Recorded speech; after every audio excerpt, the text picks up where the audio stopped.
Você sabia que a doação de órgãos em nada contraria as leis naturais, sendo, portanto, aceitável e recomendável como prática humanitária? Para esta conclusão, consultamos fontes confiáveis, cujos argumentos passam com folga pelo crivo da razão, o que tantas vezes nos foi ensinado por Kardec. Obviamente, o tema não foi abordado por ele na codificação, já que o avanço da medicina, na época da publicação de suas obras, ainda não tinha chegado até o nível dos transplantes bem-sucedidos. Assim, não existe uma posição formal da nossa doutrina a respeito, mas o uso do bom senso nos leva a concluir positivamente por esta prática. O Dr. Jorge Andrea, no seu livro Psicologia Espírita, páginas 42 e 43, examinando o tema, assevera que não há nenhuma dúvida de que, nas condições atuais da vida em que nos encontramos, os transplantes devem ser utilizados. Ele afirma que a conquista da ciência é força cósmica positiva, que não deve ser relegada à posição secundária por pieguismos religiosos. Por isso, chegará o dia em que poderemos avaliar até que ponto as influências espirituais se encontram nesses mecanismos, a fim de que as intervenções sejam coroadas de êxito e pleno entendimento.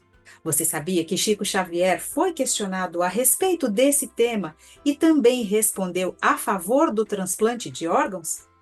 Ao questionarem se os espíritos o consideram contrário às leis naturais, ele diz o seguinte: não. Eles dizem, assim como nós aproveitamos uma peça de roupa que não tem utilidade para determinado amigo, e esse amigo, considerando a nossa penúria material, nos cede essa peça de roupa. É muito natural, portanto, que ao nos desvencilharmos do corpo físico, venhamos a doar os órgãos prestantes a companheiros necessitados deles, que possam utilizá-los com segurança e proveito.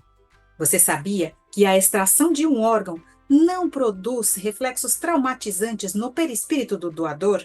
O que lesa o perispírito, que é o nosso corpo espiritual, são as atitudes incorretas, realizadas pelo indivíduo, e não o que é feito a ele ou ao seu corpo por outras pessoas.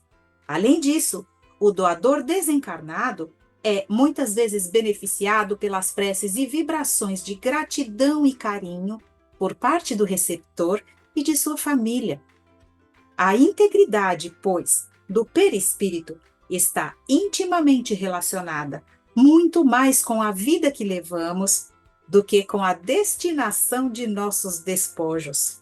O ideal é que as doações sigam a prudência já adotada pelas leis humanas, que as pessoas informem em vida caso sejam contra a doação de seus órgãos, para evitar qualquer perturbação posterior. Vamos reproduzir aqui uma pergunta com resposta bastante esclarecedora de Chico Xavier para concluir sobre esse tema. Chico, você acha que o espírita deve doar as suas córneas? Não haveria, nesse caso, repercussões para o lado do perispírito, uma vez que elas devem ser retiradas momentos após a desencarnação do indivíduo? Respondeu o bondoso médium mineiro na Folha Espírita de novembro de 82, página 84. Sempre que a pessoa cultive desinteresse absoluto em tudo aquilo que ela cede para alguém, sem perguntar ao beneficiado o que fez da dádiva recebida, sem desejar qualquer remuneração, nem mesmo aquela que a pessoa humana habitualmente espera com o nome de compreensão, sem aguardar gratidão alguma, isto é, se a pessoa chegou a um ponto de evolução em que a noção de posse não mais a preocupa, esta criatura está em condições de dar, porque não vai afetar o perispírito em coisa alguma.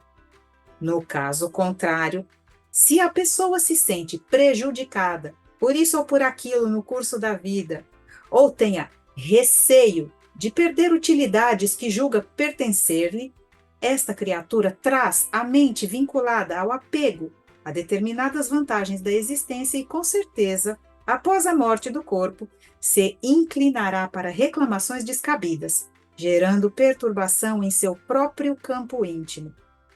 Se a pessoa tiver qualquer apego à posse, inclusive dos objetos, das propriedades, dos afetos, ela não deve doar, porque ela se perturbará.